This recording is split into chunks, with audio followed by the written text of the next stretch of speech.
Tom, great to see you. You too, James. I thought it'd be fun for us just to compare notes. Great. So you wrote The World is Flat. When was that? 2005 it came out, yeah. And I know we wrote our book, No Ordinary Disruption, back in 2012 or so. But how has the world changed? I mean, you said at the time that the world was flat. So, the way I think of it, James, is technology moves up in steps. We went from mainframe to PC, Right. whatnot. That was a big step. And what happens is each step of the new technology proliferates, creates new capabilities, and produces the next step. So I think of 2000, around the year 2000 was a big step, and each step is biased toward a certain set of capabilities. Right. It includes all of them, but they tend to be biased toward one particular new capability. And I think the step around 2000 was biased toward connectivity. So connecting everybody in the world. Exactly. And that's because it came out of the dot-com boom, bubble, and bust that had collapsed the price of fiber optic cable. So suddenly, sorry, Mom, didn't know it, but I accidentally wired the world. That suddenly all this cheap fiber optics and then satellites and also wireless came together, and it created a platform where more people than ever could compete, connect, and collaborate for less money in more ways from more places than ever before. And I came along and gave it a name. I said, it feels like the world is flat. And the reason I said that was because people were able to touch people they could never touch before. I call my mom in Minneapolis and she tells me I'm interrupting her because she's playing bridge on the internet with someone in Siberia. Okay, and also people could touch you in ways they never could before. Well, and also at that time, and the touch was actually pretty far, right? Yes. I could touch family and friends in London, in Harare. I mean, so it was the reach of that was just And that was the whole point. That was right? that connectivity became fast, virtually free, easy for you, and ubiquitous. That set of technologies scaled, and I would argue they then produced the next step up, which was around 2007, which of course was kicked off with the emergence of the iPhone. Now, those suite of technologies were the iPhone, cloud, big data, and the beginnings of AI. And what that step was about, I would argue, was complexity. That's what happened in 2007 was that complexity became fast, virtually free, easy for you, and invisible. So what all those technologies did together was allowed us to just abstract away so much complexity in so many things we never imagined. So what's an example of that? Well, I could go on my iPhone, and now with one touch, I could page a taxi, direct the taxi, pay the taxi, rate the taxi, and be rated by the taxi with one touch. Right. We abstracted away all that complexity. My friend Craig Money from Microsoft likes to say we put grease into everything. Suddenly, with just the lightest touch, you could move so many things through, again, robotics, AI, big data, and all coming together to abstract away complexity in so many ways. But that was also true for not just individuals. You gave the taxi example, the ride example, but businesses were doing the same thing too, right?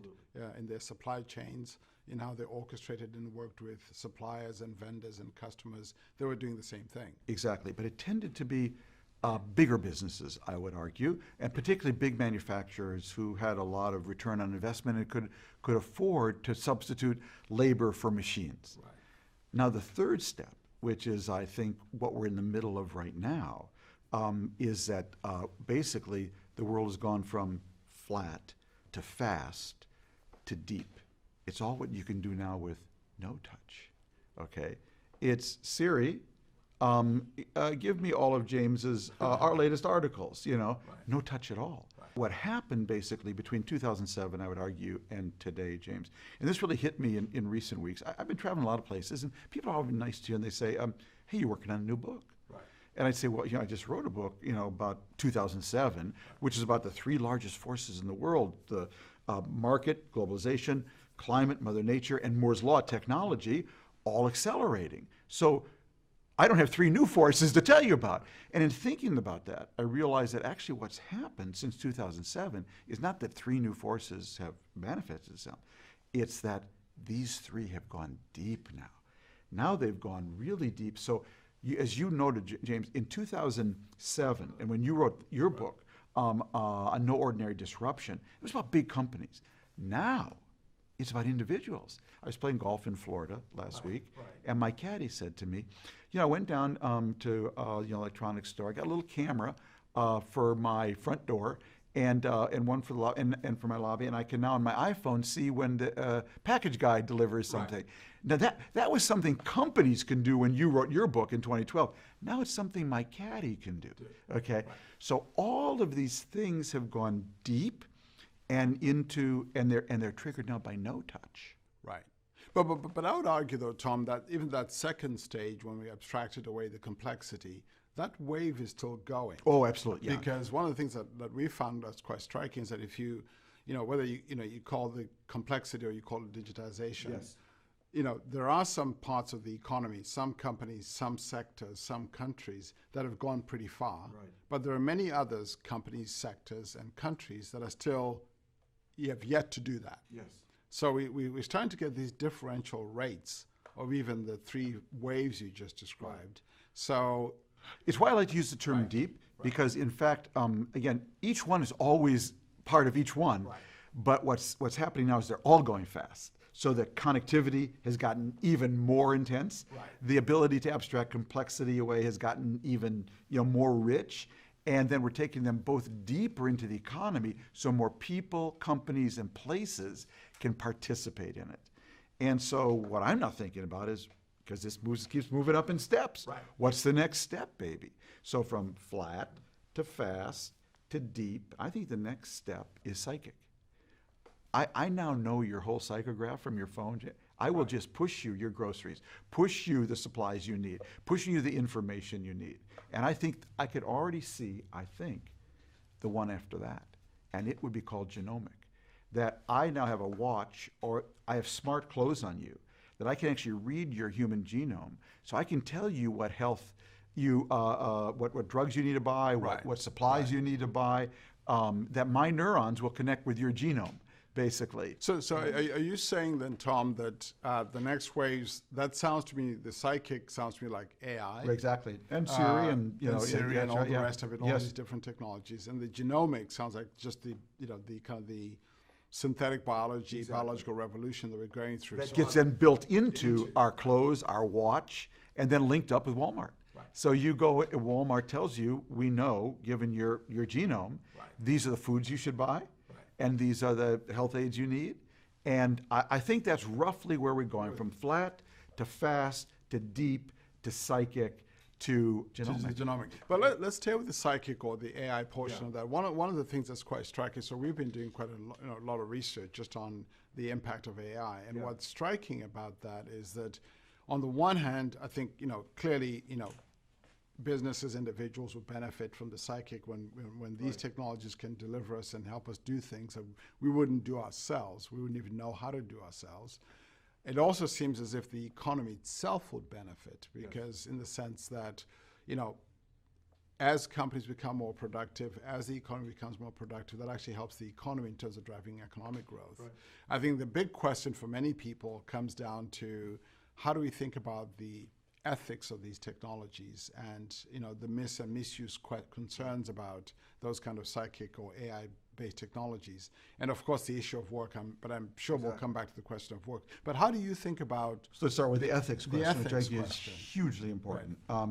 So I actually just wrote a column the other day about how the College Board had sat down. The leaders of the College Board, the people who administer the SAT exams, it now really has a big impact on what people study in high school. Yeah. And they sat down and did a sort of a radical thought experiment with themselves that, of course, it's good that kids know everything, science and math and humanities and art, of course.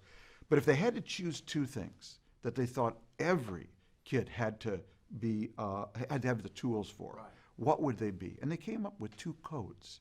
You need to master two codes. One, the ability to code a computer, or at least understand how a computer works. And the second is the U.S. Constitution. That's interesting. And when you think about it, James, the two actually go together. It goes back to your privacy question. So the deeper we go into computing, and the deeper computing goes into us, and the ethical and privacy questions that will raise, the more you want people imbued with knowledge of the Constitution and the 5 freedoms, and it isn't just freedom of speech. It's a freedom of assembly and petition and all these other things. So how do we combine those two things? Clearly, there's a need to understand how the systems of these machines work, and then also these call them civics or societal-based principles. How do we bring those two things to work? The reason I bring that up is partly because even on the computer science part of it, one of the challenges with these concerns about fairness and bias and so forth about the use of these technologies comes down to the fact that technically it's actually quite hard to code for fairness. Right. Technically, it's actually quite hard to get at things like explainability. So why did the algorithm decide to do that versus that? Why that prediction versus this? What in the data set or the feature set led to that? Those are actually very hard computer science questions. And, there's work going on at that. But so we've got that challenge. Then we've got the challenge you're posing, which is how do we combine that with civics and philosophy and ethics? What would you say? I mean, how would you do that? Well, you're really talking about two boxes in a way. One is a work box, and one is an ethics values box. So let's try to disaggregate them for a second. I think the work challenge I described this way. What was basically happened as a result of the no ordinary disruptions we've been through is that the foundation of the American middle class has completely shrunk almost to zero. What was the foundation of the American middle class? By the way, the European middle class and the Asian middle class. It was something called a high-wage, middle-skilled job. Yes. High wages, but middle-skilled. So my uncle in the early 1960s was the loan officer at the Farmers and Mechanics Bank in Minneapolis, and he only had a high school degree. Now, is there any loan officer at any bank anywhere, that only has a high school degree today? No. So he had a high-wage, he had middle skills, but he actually had a high-wage job. Well, that actually was the foundation of the middle class. And everything we need to be thinking about today, I believe, if you're running for president, is how you return the high wage. It doesn't have to be middle skilled. It's going to actually be higher skilled just by the nature of things. But because basically what happens when the high wage middle skilled job disappeared, we now have high wage high skilled jobs. We have low wage low skilled jobs. As your research has shown, those are growing actually. But how do we get more people into the high wage high skill band of jobs? That I think is the central economic and political question for society if you want to have a stable middle class. No, I couldn't agree more. And in fact, in some ways, we're already there. That problem already exists, right? Because think about the conversations the last 5 or so years about income inequality. Some of the work we've done highlights, of course, income inequality is there, and it's actually gotten worse. But the really striking thing is the wage stagnation that we've seen. For decades. For decades. And in fact, in some ways, arguably, it could be at the root of some of the angst and concerns that society has. And then you layer on top of that the trends we're talking about, the impact of technology and so forth. And you can just, if you project it forward, so one of the things that we don't worry about, at least not as much on this technology jobs question, is this issue about will there be enough jobs? I think, all the scenarios and all the work we've done and other economists have begun to do suggest there will be enough jobs, at least in the next couple of decades. Now, of course, you should always worry about that because things could change and so forth. But what will absolutely be real challenges are probably a few key things. One is this question about how occupations are going to shift, because we know that as technology starts to automate some work and some activities, some occupations are going to decline. But others are going to rise. And to your example about just what's happened to the middle class, many of the occupations that are going to decline have had middle wage incomes at middle wage skills, and those are going to decline. The ones that are growing, that will grow, don't look like there will be high income earning jobs. So as that plays out between the jobs lost and the jobs gained, even though there'll be enough work, then you worry about 3 big transitions. And I'm going to test these on you to see what you think, whether we're ready to deal with this. One is how we deal with the occupational shifts. People moving from one occupation to another, often one place to another. That's a big challenge. The scale of that is quite substantial. The second question are what you might call skill shifts. In some cases, the skills needed are going to be much higher. In some cases, they're just different. So how do people navigate the skill shift, which is quite substantial? And then the third one is one you're alluding to, which is the income wage question, which is, will people be able to earn enough? And those are pretty big challenges, even in a world where there's enough work. So back in the 50s, I was born in 1953, when people were running for office back in Minnesota, there were a lot of one-word answers: raise taxes, lower taxes, more Social Security, more Medicare, whatever. Grow the economy. Exactly. It all worked out. I think that what is different about this moment, James, is if you're running for office and you're an honest politician, actually there are 100 different answers. It's not going to be just one simple fix, okay? And what's also scary is they change every year. All right, and so the old days we can just sort of rely on, I'm a Democrat, that's what this means, Right. So let's go down the list. Well, what you described, the world you described, there's one thing we know for sure, that your health care, your pension, and your learning, which has to be the newest entitlement program, basically, the ability to be a lifelong learner, all three of those have to become ubiquitous and mobile. So that if I'm running for office, I start there. I mean, that's how do I make your pension, your health care affordable, and your learning mobile and easily accessible for your life. I think those are the three central questions for lifting people back into the middle class. So that's a broad economic answer. That's at the national level. At the local level, I think there's a community answer. And that's how communities come together and build what I call complex adaptive coalitions, where business, labor, philanthropists, educators, social entrepreneurs, and local government all network together to build a coalition to entice the companies, to inspire startups, to create those jobs. Today, you need 3 people starting jobs for 7. You need 8 people starting jobs for 30. You need 2 starting jobs, for 20. That's where we're going to get those 25,000 jobs. So if I were running for office, I'd be running as a startup Democrat. We basically we're seeing the cleavage in the Democratic Party. The world has changed, and more is on you. And that means 2 things. One is you have to be a lifelong learner. If you want to be a lifelong employee at the New York Times or McKinsey, you've got to be a lifelong learner. My friend Heather McGowan always likes to say, Mom, Dad, never ask your kids what you want to be when you grow up, because whatever it is won't be here, unless it's policeman or fireman. Only ask your kids how you want to be when you grow up. Will you have an agile learning mindset? Will you be predisposed to be a lifelong learner? But that then leads to another big challenge. Right. James, if we were here 10 years ago, one of the first questions you'd ask me is, Tom, what do you think about the digital divide? And we say, boy, big digital divide. Hey, parts of Washington, D.C. aren't connected, and parts of Washington are, okay? America's got internet, Central Africa doesn't, okay? They're really disadvantaged as a result of that. In 5 years, James, ain't going to be no digital divide. All right. I think in 5 years, everyone who wants a network connection, virtually everyone is going to be able to have one. And when that happens, my friend Marina Gorbis from the Institute of the Future taught me this. Then the biggest divide in the world is going to be the self-motivation divide. Who has the self-motivation to be that lifelong learner long after they've left home and your mom and dad aren't there to say, Tommy, have you done your homework? And unfortunately, not everyone is built that way.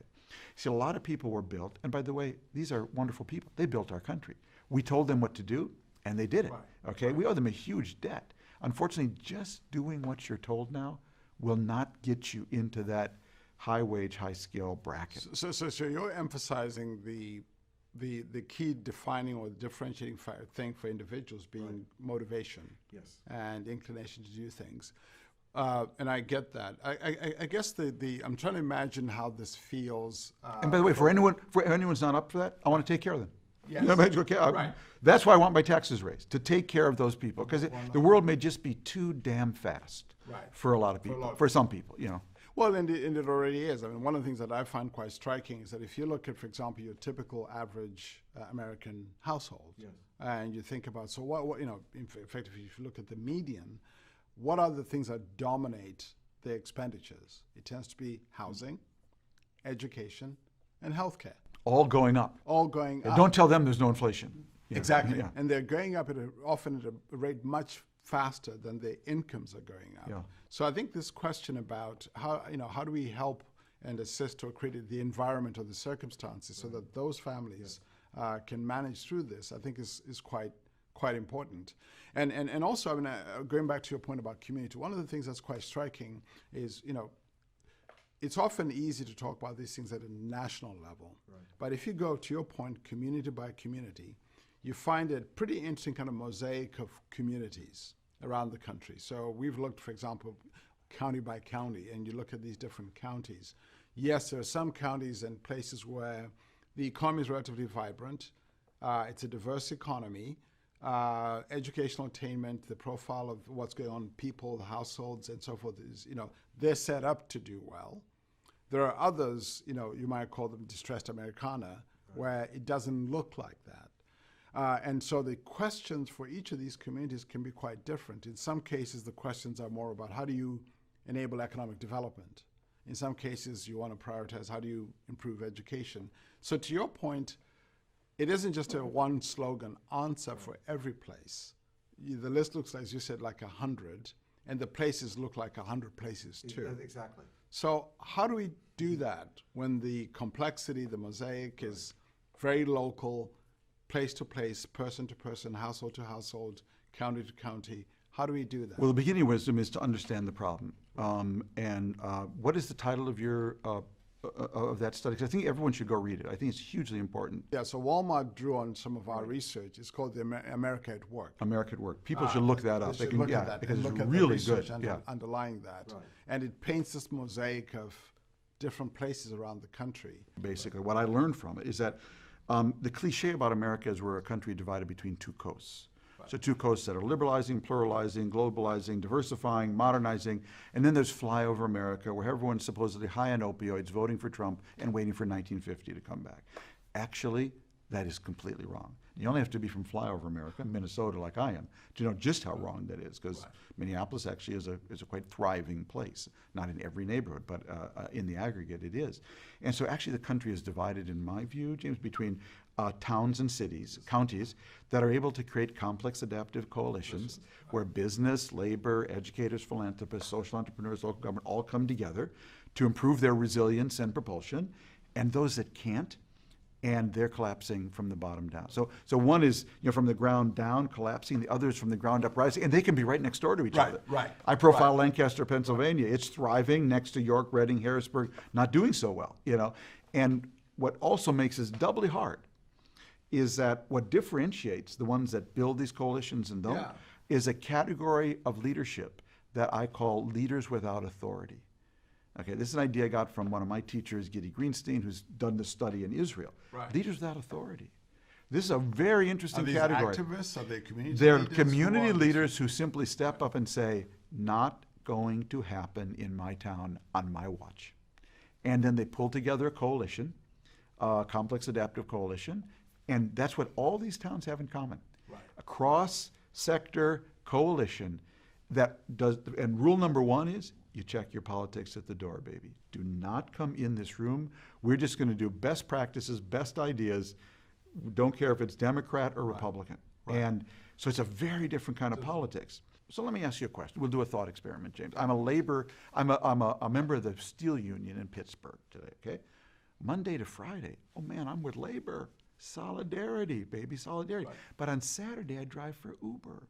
And on Sunday, I rent out my kid's spare bedroom on Airbnb. And in the afternoon, I go to Walmart to get the cheapest Chinese-made goods I can. And what I can't find there, I buy from a bot on Amazon.com. Right. Monday to Friday, I'm with labor, baby. Saturday and Sunday, I'm with capital. So how do you give a party that spans those two interests? Yeah. Well, those interests actually vary even more. Let me add to the thought experiment. Right. One of the things that's quite striking is that, so if you look at individuals, I would argue individuals are several things in a political economy. Mm-hmm. They're consumers. Yes. They're workers. Mm-hmm. They are savers or investors. Mm-hmm. They're citizens. Mm-hmm. And then they're human beings who live in a planet that's prone to environmental and other change. Good way to put it. I like if you take all those parts of us, there was a time 50 years ago. They all lined up. They all lined up. Yeah. So what was good for one is good for the other, right? They all largely lined up. Today, it's unclear, right? Take globalization. Was wonderful for consumers, for people as consumers. Right. They could shop anywhere. They could get cheap products. Product cost of consumption went down dramatically. Great story. What about people as workers? Not so clear. Yeah. Not so clear. People as investors, right? So fantastic. I can invest in the Zimbabwe stock market. Absolutely, absolutely. Can invest anywhere. Yeah. I can invest in anything. Look at the returns. Yeah. So unless so on the one hand, I like that a lot. I may hate things as a worker, right? But as an investor, I may like what's happening in the economy, in the stock market. Then there's the person as a citizen. A worker is tied up in these global value chains. They're not national, but a citizen is. For the most part, when it comes to people voting or participating, they tend to participate as workers. You can more closely correlate their choices as workers as opposed to as consumers, as opposed to so I think one of the challenges we now have is the things, as you said, that used to line up, whether it's political parties or the interests of the individual, they've all been taken apart. Exactly, and that's why I tend to use the theme of nature as a much better framework for thinking about this moment we're going through than political science. Okay, to say more about that. So I think we're in the middle of 3 climate changes at once. Okay. We're in the middle of the change of the climate. Right. We're going from later to now. Right. So when I was growing up in Minnesota in the 50s, later was when I could clean that river, purify that lake, rescue that orangutan. I can do it now, I can do it later. Right. Today, later is officially over. Later will now be too late. So whatever you can save, please save it now. That's a climate change. Right. Second, we're going through a change in the climate of globalization. We're going from an interconnected world, and you guys have done the best work on this, to an interdependent world. Oh, an interdependent world. You get a geoeconomic inversion. First of all, your friends start to be able to kill you faster than your enemies. You have Greek and Italian banks had gone under last night. We probably had to cancel this meeting because you'd have been pulled out by McKinsey to do something. We had Greece, Italy, they're in NATO. They're in the EU. They're allies. They can kill us in an interdependent world. And in an interdependent world, something else happens. Your rival falling becomes more dangerous than your rival rising. Right. So we're going through a climate change in globalization, and we're going climate change in climate, and lastly, we're going through a climate change in business. So, because all these new technologies, what have they done? They've actually created a world. Now, I'm a big believer, I wrote this in The World is Flat. Whatever can be done will be done. The only question is, will it be done by you or to you? Just don't think it won't be done. It'll either be done by you by a competitor or a bad guy, because both are early adopters, all right? So that's why I spend a lot of my time with companies. People say, hey, you're the foreign affairs columnist, why are you hanging around at Walmart? Because when I know what the company competing with Amazon.com can do, I know where the tip of the spear is. Well, that'll tell me actually what bad guys can do. It'll tell me a lot more. I can reverse engineer that into a lot of geopolitics. Okay, so what can be done today? Every company today in the world of AI and big data, first of all, it can sensorize. It can capture all the data around its business. Okay, now a company can actually know what it knows. Okay, number one. Then it can take that data and analyze it with big data now and AI and find the needle in the haystack of its data as the norm, not the exception. See patterns it could never see before. Right. I can prophesize now using this. I can do all kind of predictive analytics. I can customize just for guys from Minnesota with brown eyes and a mustache. Right. I can localize just for Southeast Washington, D.C., where we are right now. I can socialize. I can leverage social networks to connect with my customers, my suppliers, and my employees in ways I never could before. And as you guys have written so well, I can digitize and automatize every job and product and service faster than fast. You put all those together, every business in the world is going through a climate change. And as you guys have taught me, maybe 20% are through that process. So 80% have to go. Holy mackerel. That is a climate change. Well, and also just being in terms of being through the process, you see it again at the company level, sector level, economy level. Yeah. So we did an interesting exercise just to measure how digitized is the U.S. economy. You can build it up sector by sector by sector. And with the conclusion you come to is that we're only about 18-19% all the way through. There's still a vast part of the economy in the U.S. that's still to be fully digitized, and so that's still coming. So I guess all of these, but I guess what I sense, and you're saying this too, Tom, if you look at whatever lens you use, whether it's the company, the sector, the economy, even the individual lens, there are going to be wide ranges of outcomes. Wider than ever. Wider than ever for individuals, for companies, for sectors, maybe even for economies. Is that a good thing in your view? And how do we adapt? And you mentioned that the way to think about climate change. So systems. Good or bad are not in my vocabulary because they're here, and nothing I can do about it. So I'm trying to think about how to manage it, like climate change. To manage the unavoidable and avoid the unmanageable. For all of these things. Well, as I thought about that, James, I said, who do I go to? What do you want when you're in the middle of climate change? You want two things: resilience. You're able to take a blow because stuff happens, and you want propulsion. want to be able to move ahead in the world. You want to be hiding under the chairs with me saying, James, come out, the climate change is over, okay? Gotta be on the So move. how do I get resilience and propulsion? Well, I sat back and thought about that, and I said, who can I interview on resilience and propulsion besides McKinsey Global Institute? And then I realized I knew this woman. She was 3.8 billion years old. Her name was Mother Nature, and she dealt with more climate changes than anybody. So I called her up, made an appointment, went out to see her. Right. Okay, I said, Mother Nature, how do you produce resilience and propulsion when the climate changes? She said, well, everything I do, I actually do unconsciously, but these are my strategies, okay? Right. First of all, she said, I'm incredibly adaptive. In my world, it's not the strongest that survive, not the smartest that survive. It's the most adaptive that survive. And I teach that lesson through a process I call natural selection. You may have heard of it, okay? Secondly, she said, I'm incredibly entrepreneurial. Wherever I see a blank spot in nature, I fill it with a plant or animal perfectly adapted to that niche.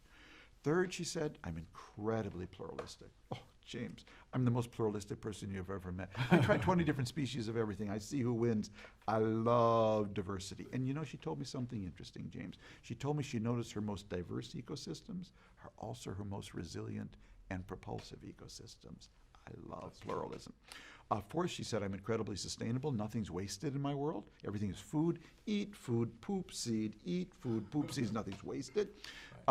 Fifth, she said, I noticed that my ecosystems that are the most resilient and propulsive build complex adaptive systems where all the parts network together, the soils, the plants, the animals, the tree, they network together. That really maximizes their resilience and propulsion. Seventh, she said, I'm incredibly hybrid and heterodox. I'll try anything. No dogmatism in my world. I'll try any trees with any soils. I'll try any bees with any flowers. I'm always experimenting. Eighth, she said, I'm a lifelong learner, and I apply my learning through genomics very quickly, but I'm always experimenting, learning, applying, okay? And lastly, James, she did say, I do believe in the laws of bankruptcy, Tom. I kill all my failures. I return them to the great manufacturer in the sky, and I take their energy to nourish my successes. So my argument is that the company, the community, the county, the city, the town, that most closely mirrors Mother Nature's strategies for building resilience and propulsion when the climate changes is the one that will thrive in this age of acceleration. Have you seen any examples? Yeah, at the community level, lots of them. Those are those complex adaptive coalitions. I think they come closest to it. But we're living in an age now, James, where national politics everywhere is, not everywhere, but in many places is paralyzed by partisanship. At the other extreme, the single family, for the reasons you explained, is too weak. Okay? So it's actually the healthy community that is the right political unit for the 21st century. So if I were running for president, I'd be running as a progressive localist. How do I push authority down to the highest trust level? Because government moves at the speed of trust, and today, baby, you need to move fast. And I'd be pushing more and more down to that local level. And actually, by the way, I love that, looking to Mother Nature for solutions. And I also like the two ends of the spectrum you just painted, right? Because one of the things that I think we've learned from economic history, especially with regards to, when have we had instances of flourishing, but also absence of wars and conflict? It's when entities have become very interdependent. Because otherwise, if you don't have interdependency, you're North Korea. Or if you take it down to the community level, if you don't have interdependence, you're just down to a family, and those are kinship relationships. Right. They often don't have the diversity, they don't have the interdependency. Right. And so the question is, how do you build this kind of economic interdependency? Because we know that when that happens, there's much less conflict and there's prosperity. That's what seems to be not to be happening as much. I would add another thing to your list, which is a very important list. And I'd add one more thing. In a rapidly changing world, the most open system gets the signals first. So you will learn fastest. If you close yourself off, and you can see which part of the worlds are struggling today with high kinship relationships, low trust, low openness. You know what I mean? It's true of North Korea. It's true of certain countries all over the world. You can just tell why they're struggling. You know what I mean? Right. So what are the things you worry about, Tom? You know, James, I recently changed my business card. You did? Oh, yeah, why? It used to say Thomas Change L. jobs? I know. In a way, yeah. That's a good way to put it. It used to say Thomas L. Friedman, New York Times Foreign Affairs columnist. Right. It now says Thomas L. Friedman, New York Times, humiliation, dignity, leadership, trust, community, culture, and amplification correspondent. Why does it say that? Well, first of all, I realized that what I've been doing for 40 years as a journalist, but the last 23 as a columnist, I've actually been covering a lot of people acting out on their humiliation and questing for dignity. Some of them are Trump voters who feel humiliated by the world leaving them behind. Some of them is Putin. People like him who feel the collapse of the Soviet Union has humiliated what was a great power and a great civilization. China after a century of humiliation. Palestinians versus Israelis. Muslim youth in Europe against the majority there. That's all I do, is cover people acting out on their humiliation and questing for dignity. So one of the things I'm always about is, how do I help you? You know, you got to do it on your own, but what can I do for you to overcome that feeling of humiliation? Because I think that's central to driving a lot of the instability in the world today. And that actually is why I call myself amplification correspondent, because one of the things I've learned, mostly from my mistakes, okay, things like, you know, supporting the Iraq War, is I'm not smart enough, okay, to figure out how to fix your country. But I bet you are. And now wherever I see something good and decent, I want to amplify it. That'll be self-sustaining. Tunisia, why is it the one Arab country that made a successful transition from Arab Spring to constitutional democracy is the country we had nothing to do with? So what do you think happened there? Educated women, much more than anywhere else in the Arab world, thanks to their founding father, Bourguiba. Educated women, strong civil society. He allowed strong trade unions, okay? Moderate Islamist organization, a tiny army. He never invested in army. And so when I see something good now, like if I were running American foreign policy, one of the things I would do is, I would say to the Tunisians, exactly how much money can we give you? Because we've basically given them about $1 billion since 2011. We give Afghanistan $45 billion a year. That's how much we spend, I should say, in the war in Afghanistan. Think about that. $1 billion investment over 4 years in the one self-sustaining success model, and $45 billion, that's actually low because years have been higher, trying to change a country that just doesn't want to change itself. That's why culture's in my list, because as Peter Drucker said, culture eats strategy every morning, okay? And leadership is there, because what I've learned all these years is whether you're leading a 2-person newsroom or 2,000-person newspaper, leadership really matters. My wife, you know, was a school teacher. She had a great principal for 8 years. That principal left. Different principal came in, and the school did not do well. Okay, leadership. So leadership. And so that's my long-winded answer to your question. You know, trust is there because my teacher Dov Seidman always says trust is the only legal performance-enhancing drug. Oh, baby, when there's trust in the room, good things. We can go so fast, and when there's no trust, ownership also is on my new card. And ownership is there because when your son owns his own education, when a teacher owns their own classroom, when people own their own country, good things happen. I'm a big believer in the dictum that in the history of all mankind, no one has ever washed a rented car. And no one's ever washed a rented classroom, and no one's ever washed a rented school, and no one's ever washed a rented country. When people own things, much better chance that good things will happen. You know. And lastly, I'm the community correspondent, because community is so important. If the big government's paralyzed, the single family's too weak, healthy community becomes the trampoline and the safety net, I think, for a lot of individuals. And so if you add up everything we've just said now, in the last half hour, you realize if we were to turn out and make a political party out of it, do you realize how diverse our list would be? How many different things we'd be talking about? Different safety nets for the individual, mobile, lifelong learning, community, constant experimentation. Show me which party, could line up with those, and. People say, "Oh, Freeman, you're a centrist." Suddenly, being a centrist is terrible. What I tell people is, I'm not a centrist. Excuse me, I'm not even on your grid. I'm on a different grid. Okay, I'm not just some mush between Republicans and Democrats that I can't figure out. I'm not there because I can't figure out where to go. I'm there because I know where to go. All right, and trying to bridge you two is not where I want to go. I'm on a completely different grid. Yeah, no, actually, what's interesting about that is I think quite often the notion of centrist has become the middle of the other two Right, extremes. exactly, yeah. When in fact what you're describing is a dynamic centrism. Dynamic centrism. If you want to call it that, I don't even know. Right. That's why I opt for Mother Nature's language, because I'm looking at a completely different mentor. Not how do I get this from this party and that from that party. I'm thinking what produces resilience and propulsion, and how can I offer that and sell that to more people, okay? And clearly, I don't have the far right. Clearly, I don't have the far left. And so if that leaves people in the center as the audience, that's great, but I need a critical mass in order to make this change. Right. And that's what goes back to your leadership question, because the real point is that if you don't know where you're going, any road will get you there. Let me get to another area that I think may be ripe for reform or change. People are starting to think about how do we reform capitalism or the market economy, what companies do. I mean, we've had, for a long time at least, especially in the United States, a very dominant shareholder capital, shareholder value orientation to things. What would you say about, is there a need in your mind to reform how capitalism works? Or are the reforms mostly about our political leadership, which you described very articulately? Yeah. But what needs to happen in terms of how the market economy or capitalism works? Same as before, different? Yeah, I certainly think that we have an antitrust issue now. That we have companies that I think are simply so big. They don't, in the old way of antitrust, actually threaten me as a consumer, because actually they lower prices. They threaten me as a citizen.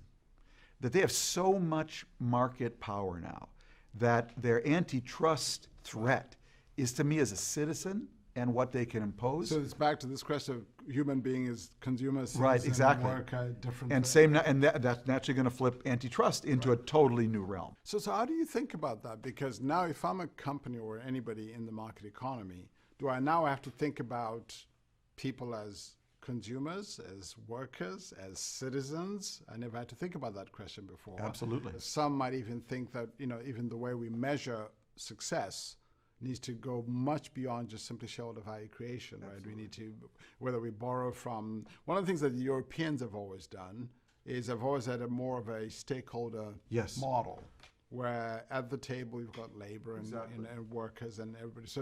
But is that to suggest that we, in addition to the transparency, should market capitalists be moving more in that stakeholder direction? I find myself much more attracted to that Danish Scandinavian model. I think it's more relevant than ever. But when I total up, James, everything we've been talking about, I always tell people, it's such a cliche, we're at a Gutenberg moment. But I always tell people, look, someone was alive when Gutenberg invented the printing press, and some monk said to some priest, "No, that's really cool. You mean I don't have to write these Bibles out longhand anymore? I can just stamp them out." I believe we are at such a moment. We just happen to be here when the printing press of the 21st century version, the internet and big data and AI was born, and it is changing everything. And that's the common denominator in our conversation. It's changing business, it's changing citizenship, it's changing communities, changing countries. And therefore, unless you transform your party, your community, to be a complex adaptive coalition that can respond at the speed of this change when national governments can't and the single family's too weak. Right. We're all going to be in trouble. So you and I can talk about what's right, but that's really what we need. It's a different approach to thinking about all of these issues. So to wrap, are you optimistic? I'm always optimistic. I was born that way. I'm from Minnesota, and how could I not be optimistic? My dad never made more than $18,000 a year. And yet I grew up in this amazing middle-class neighborhood, St. Louis Park, Minnesota. Right. I grew up in the same time, in the same town with the Coen brothers, Al Franken, Norm Ornstein, Michael Sandel. Gave us Sharon Isbin, the guitarist, gave us an incredible optimism about possibility. And my dad only made $18,000 a year, And no one seemed richer or poorer than anybody else. And I got the opportunity to be a columnist at the New York Times. So how could I not be an optimist? But how could I be a crazy optimist or cockeyed optimist when I'm going around the world? I'm seeing not only the suffering, but I'm seeing these incredible challenges for a lot of other good people being born in middle-class circumstances today who are really suffering by wage stagnation and suffering just under the pressure of all these accelerations. So I'm torn. I lean optimistic because that's just how I was born. Right. But I'm a cautious optimist. I'm not a cockeyed optimist because I know one thing. This actually is about leadership. It's about making the right decisions. That it's not just going to happen. We've tended to treat American exceptionalism, where we're exceptional, as like it was an honorary degree we got on the wall. It's up there. It always says I'm exceptional. I just look at it. I'm exceptional. You know, Policy for yeah. this time. No, you got to earn and re-earn that every day. Right. And that means you got to be thinking all the time. You know, the listener to this video will have no idea. This conversation we've had is the product of, I don't know, 30 discussions we've had. Over the And years, right? we just keep peeling this onion to get down to it. And you go out in the world and I go out and we come back and we share, we take our nuts, we crack them open, we share the things we discover inside, you know.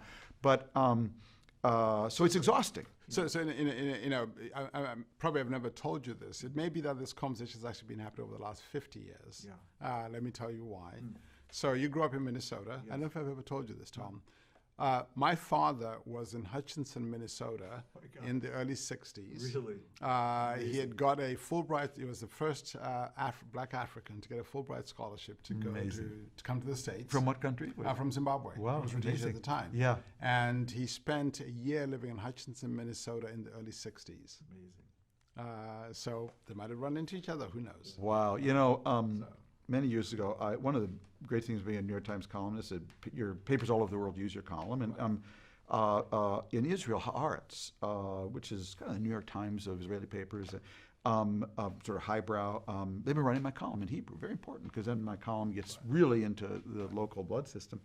And several years ago, I was having dinner with the editor of Haaretz. He had several people at the dinner. One was an Israeli general, Uzi Dayan, and the editor said, Tom, you know, I said, why do you run my column? And he said, Tom, it's because you're the only optimist we have. And Uzi Dayan, the general, said, I know why you're an optimist, Tom. I said, why? He says, because you're short.